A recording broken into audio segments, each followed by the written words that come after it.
I just watched the new movie Blink Twice that was released August 23rd. When I first saw a trailer of this movie, I had a lot of high hopes for it based on the actors and actresses. This movie does have a lot of big names. There's Channing Tatum, Naomi Aki, Adria Arjona, Christian Slater, Aaliyah Shawkat, Haley Joel Osment, Greena Davis, and Simon Rex. And this movie was directed by Zoe Kravitz. In all my videos, I'm never going to give any spoilers of the movie. That way I don't ruin it for when you go to watch.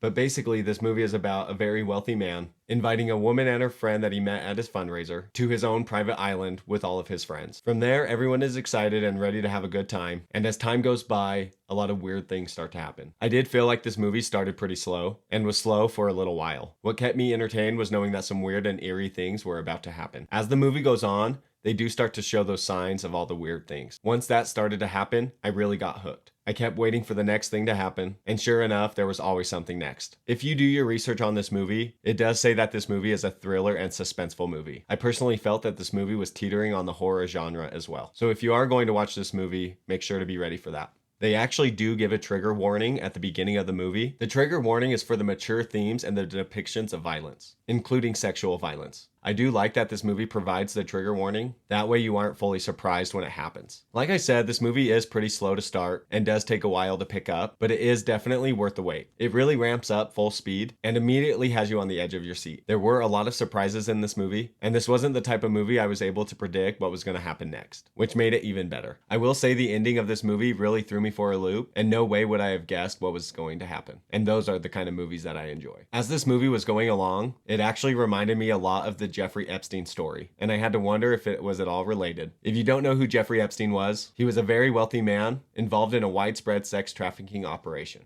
and was exploiting underage girls and young women. Epstein also had a private island and was infamous as a key location for his alleged sex trafficking operation. Reports and testimony suggest that he used this island to exploit the underage girls and young women. His island was equipped with luxury accommodations, with the use of partying and drugs to lure in these women. With that being said, all of these things came to my mind while watching this movie. Blink Twice involved a wealthy man and a private island to lure women to party and do drugs, which sounds very familiar. I did do some research that if Jeffrey Epstein and Blink Twice were related, but they were not. Blink Twice is more of a psychological thriller, even though it really does make you wonder. This movie is relatable to Jeffrey Epstein, but it has nothing to do with Jeffrey Epstein. This film does not directly depict Epstein or his island, but uses similarities as a backdrop for its story. Overall, I do think this is a must-see movie, and definitely worth taking the time to watch it. I don't think you'll be disappointed, but let me know in the comments what you thought. Also, let me know which movie I should review next. Hey guys, my name is Tyler, and I'm really excited to dive into movie critiques and more. I'm looking forward to doing a bunch of movie reviews. I made a big list of all the movies still coming out in 2024 and a lot that are coming out in 2025, and I'm excited for what's in store. From a romance to comedy to horror, I will watch any kind of movie. So go ahead and subscribe to my channel and get an honest movie review.